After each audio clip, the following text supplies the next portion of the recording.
Assalamualaikum warahmatullahi wabarakatuh, sahabatku semua. Saya hari ini bersama kader muda Muhammadiyah. Netizen hari ini sedang diadu domba tentang NU dan Muhammadiyah. Masya Allah. Banyak sekali konten-konten di TikTok, di YouTube membanding-bandingin NU dan Muhammadiyah. Ya, macam-macam lah. Yang pro NU seolah-olah Muhammadiyah salah semua. Yang pro Muhammadiyah seolah-olah NU nggak ada benernya. Nah, coba saya butuh perspektif dari kader muda Muhammadiyah, seperti apa sih seharusnya kita mendudukkan persoalan ini? Artinya keberadaan NU juga penting, keberadaan Muhammadiyah juga penting. Ayo monggo, Ya. Pak Ustadz Nur Hamim, silakan. Masya Allah. Ini tumben sekali ya pembicaraannya itu berkaitan dengan ukhuwah. Ya, Kalau silakan. kalau kita bicara tentang ukhuwah, untuk ukhuwah yang pernah disodorkan atau digulirkan oleh MUI itu ada ukhuwah watoniyah, ukhuwah basyariyah, dan ukhuwah yang lain. Itu kan ada beberapa kriteria-kriteria. Nah, sekarang ini kita ini kemanusiaannya yang kita kedepankan atau berkaitan dengan kebersamaan. Dan kalau memang perlu dilakukan semacam ada kunci 4T. Satu, ta'arufan. Kedua, kayak semacam tasamuh. Ketiga, ta'awun. Yang keempat itu adalah tafakul.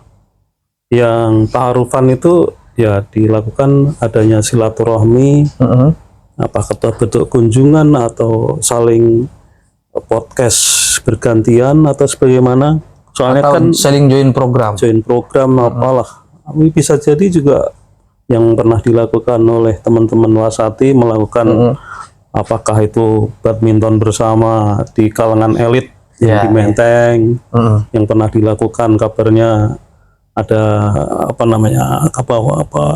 kalau yang muda-muda futsal kemarin dilakukan seperti itu.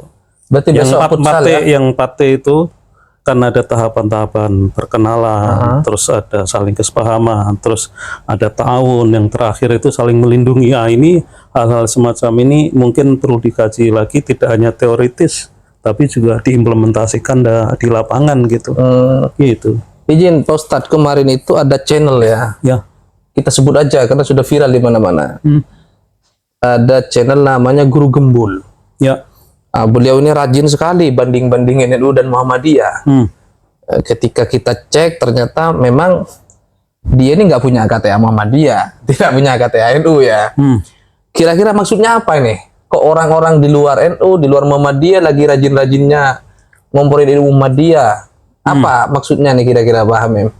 Ya, Ustaz. kita dalam era keterbukaan dan juga era yang memang medsos itu merupakan kebutuhan, dan kalaupun di lingkungan Nahdien mungkin dengan PR-nya sendiri, Muhammadiyah juga sendiri, orang di luar itu menganggap kita atau menganggap Muhammadiyah NU sendiri itu dianggapnya pandangan dari luar sesuai dengan perspektif dia, sementara ya masing-masing punya PR. NU mungkin karena basisnya pesantren Tradisional di desa-desa ya. Saya nggak melihat dari sisi itunya, tapi memang keinginan orang luar pengen sebaiknya NU begini, sebaiknya Muhammadiyah begini. Misalnya orang melihat NU yang tradisional dianggapnya orang desa-desa semua. Sekarang orang NU Di kota-kota. di kota-kota dokter-dokter hebat-hebat. Malah ini mohon maaf. Kalau NU tercerahkan itu menjadi orang Muhammadiyah. Tapi kalau orang Muhammadiyah sudah menjadi orang yang alim, itu malah menjadi NU. Maksudnya semakin tawadu, semakin qanaah, semakin dekat dengan Allah. Itu kan pasti ya tidak lepas dari keagamaan. Apakah dia ya menjadi pengen nyantri gitu, yang tadinya lebih banyak keilmiahan, ke spiritualnya kurang misalnya, lebih banyak zikir dan sebagainya. Jadi misalnya begitu. Sekarang memang muncul fenomena Pak Ustadz, kader-kader muda NU yang mungkin sudah boring di pesantren, lama dengan dunia di pesantren, malah pinginnya seperti kader-kader Muhammadiyah, kuliah di Fakultas Kedokteran, menjadi orang-orang profesional. Sebaliknya, tidak sedikit juga tokoh-tokoh Muhammadiyah yang semakin sepuh kok semakin sufi.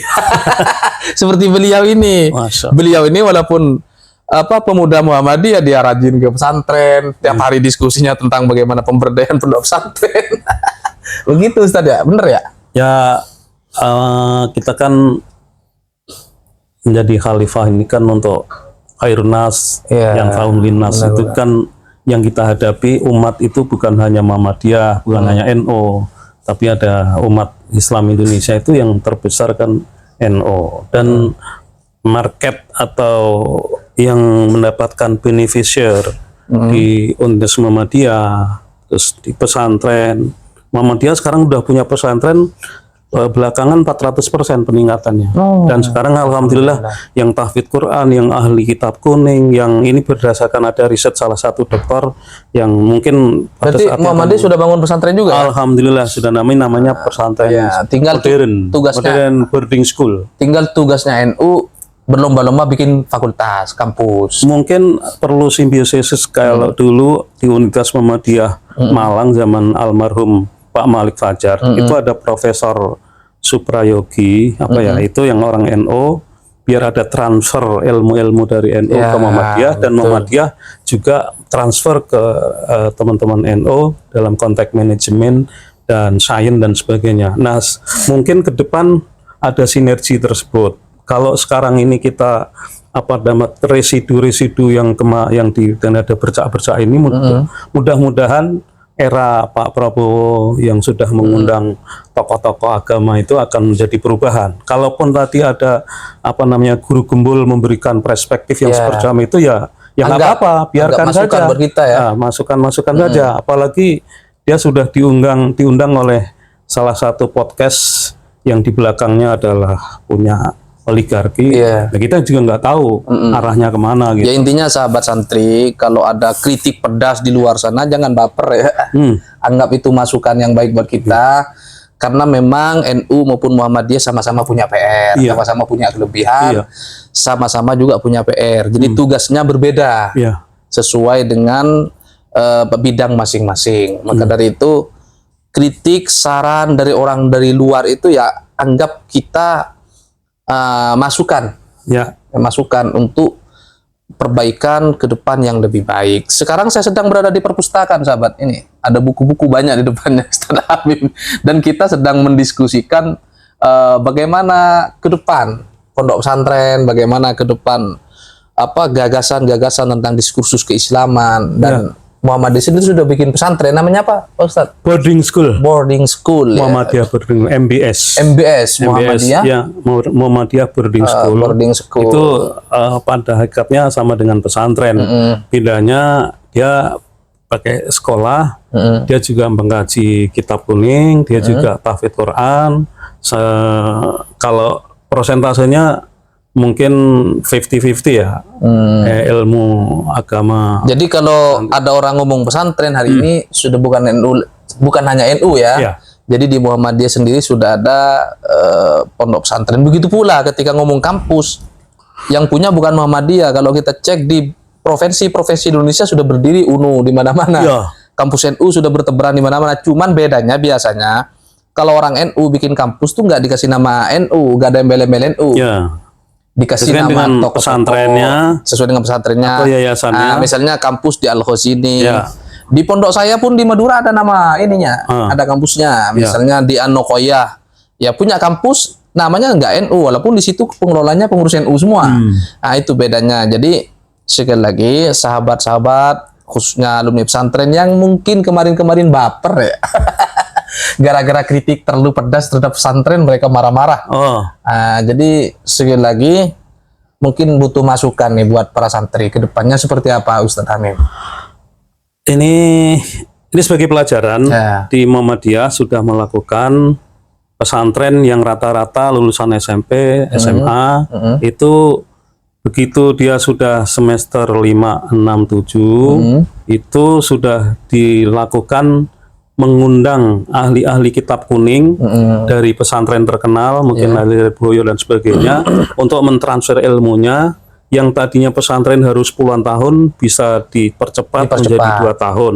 Nanti dengan tema-tema yang spesifik. Demikian juga dalam konteks pembelajaran bahasa Arab, karena itu menjadi kunci, nahwu sorob, kalau bahasa di pesantren itu alfiyah dan imriti ya, tapi kalau di Muhammadiyah nanti ada sistem sendiri, jadi mempercepat proses transformasi ilmu pengetahuan yang sifatnya dari kitab kuning tadi, termasuk bahasa Inggris juga demikian, sehingga dia tercerahkan menjadi ulama yang intelektual atau intelektual lama. Sekarang ini lagi ada isu di Muhammadiyah itu ke depan apakah akan ada kiai yang intelektual atau yang kiai. Nah, itu di Muhammadiyah. Kalau di Nahdien terutama sekarang karena sudah ada program-program yang cukup bagus, pesantren-pesantren juga sudah ada, kayak di Jombang itu ada pesantren sains, tren sains, yang tadi di Muhammadiyah ada di apa namanya di Seragen itu juga itu. Kebetulan tokohnya itu profesor dari ITS, pengalaman Muhammadiyah ditransfer ke Jombang. Nah, ini mudah-mudahan menjadi rujukan sehingga nanti teman-teman Nahdien di pesantrennya akan mendapatkan pengetahuan seperti yang di tren sains Jombang itu lebih cepat. Artinya untuk mempercepat perubahan-perubahan, ditambah lagi ke depan ini Muhammadiyah bersama NU lewat MUI mendorong adanya program-program wakaf produktif, zakat yang progresif atau zakat yang strategis, bagaimana zakat dan infak edan dan wakaf itu menembus sawit, tambang, migas, sehingga kita punya dana seperti Danantara. Nah, kalau sudah arah seperti itu bukan milik kita tapi milik publik, yang nanti kita zakat akan banyak masuk, wakaf juga masuk. Nanti mudah-mudahan kalau sudah begitu, ABI ada OJK-nya, tapi juga ada syariahnya. Ke depan mudah-mudahan ada Danantara Syariah. Kalau itu sudah, kita ini cuman anggaran, bisnis, dan entrepreneurship kekurangannya di sana. Kalau kita punya dana, insya Allah kita akan bersama tidak menjatuhkan oligarki, tapi kita mengangkat derajat yang kurang, tapi tidak melemahkan yang berat.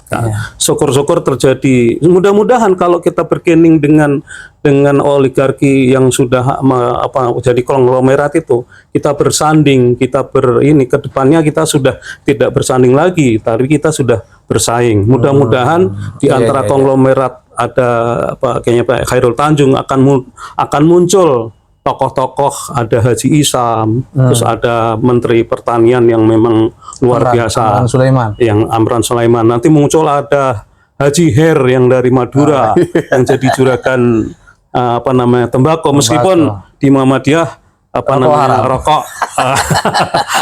ini sahabat ya. Artinya. Jadi Muhammadiyah itu mengharamkan rokok, tapi masih support ya. Bukan. Itu bagaimanapun model itu cukup bagus.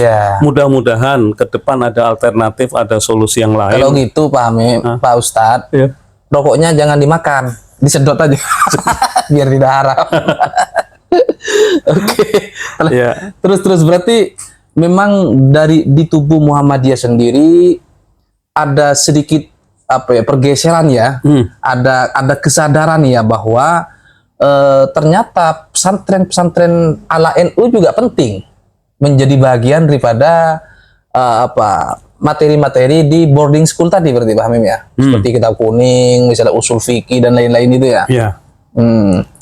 Kalau Pak Ustadz menilai NU sendiri seperti apa sih? Ini sebagai kacamata Muhammadiyah nih, seperti apa NU itu, terutama pesantren lah. Kalau secara politis Pak Sekjen Pak Abdul Muti bahwa NU sama Muhammadiyah itu seperti sayap Garuda.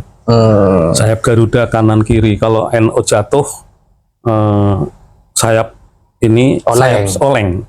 Begitu Muhammadiyah jatuh, gitu oleng. Hanya untuk keseimbangan itu kan ya namanya sayap itu kan banyak bulu-bulunya. Nah, bulu-bulu itu varian-varian di pesantren itu kan macam-macam. Nggak bisa kita seragamkan. Di Muhammadiyah, kalau Muhammadiyah mungkin diseragamkan itu karena faktor apa namanya, ada SOP yang ini kan ya. Tapi kalau varian di kultur-kultur di masyarakat kan udah beda. Kayak misalnya kita mengedepankan kalau di kampus-kampus daerah-daerah yang mayoritas Kristen, bukan lagi apa pendekatan terhadap santri, tapi kalau kampusnya kan lebih tadi apa namanya, marketingnya tuh orang-orang banyak non Islam. Nah, tapi kalau pesantren tetap apa namanya punya porsi tersendiri. Nah, di NU ini kan karena bercak-bercaknya beda-beda dari pesantren yang ecek-ecek sampai yang besar, dan tidak semuanya itu mau dinegrikan atau apa namanya diformalkan, dan tidak semua apa namanya mau dibantu pemerintah. Kadang-kadang ada yang mandiri, gitu, karena punya prinsip yang jauh ke depan. Prinsipnya bagaimanapun kalau punya keyakinan apa yang dilakukan itu sudah sesuai dengan apa namanya kiainya tetap pada posisi yang ahli sunnah wal jamaah, insya Allah dengan konsisten, persisten, dan tetap istilahnya istiqomah, insya Allah apapun yang kalau memang sudah punya tujuan, ibarat kayak perahu kapal dengan ombak apapun, kalau nahkodanya udah siap, terus kru-krunya sama jamaahnya oke, nggak ada masalah. Kalau ada isu-isu ini, anggaplah itu adalah topan badai ataupun ombak, asal kita tetap konsisten dan komiten. Pokoknya dua sayapnya harus eksis. Harus. Agar perjalanan bangsa kita tetap stabil. Alhamdulillah posisi tersebut dianulir atau diberikan prospek apa namanya, kayak istilahnya sekarang itu kan apa namanya, dapat porsi dari presiden, NU, PKB-nya atau Muhammadiyah yang ini juga direkrut oleh presiden untuk menjalankan ini, karena prosesnya baru setahun, dan kita juga dapatkan residu dari apa namanya kabinet yang lalu. Kita lagi berbenah bersama lah. Gitu. Pada intinya NU dan Muhammadiyah tetap berjalan sebagaimana mestinya, ya. Soal ada stigma-stigma negatif di luar, anggap aja itu masukan yang baik. Anggap itu jamu buat kita, ya, agar kita semakin sehat, kira-kira gitu, ya. Terima kasih Ustaz Hamim. Terima kasih. Terima kasih, mudah-mudahan sehat selalu, ya. Amin. Dan tetap menjadi Muhammadiyah sampai kiamat. Biar saya aja yang NU gitu. Oke kan? Ya. Oke, terima kasih. Ini sahabatku semuanya, ini hasil wawancara saya dengan tokoh muda Muhammadiyah yang hari ini sedang pilah-pilah buku di perpustakaan nih, ya. Di sini ada juga beberapa buku, temanya krisis Islam, antara jihad dan teror yang keji. Banyak sekali tema-tema buku di sini bisa kita baca. Dan jangan lupa santri harus tetap semangat belajar, karena kalianlah generasi masa depan Islam, generasi masa depan bangsa ini. Terima kasih sekali lagi. Assalamualaikum warahmatullahi wabarakatuh. Sampai jumpa.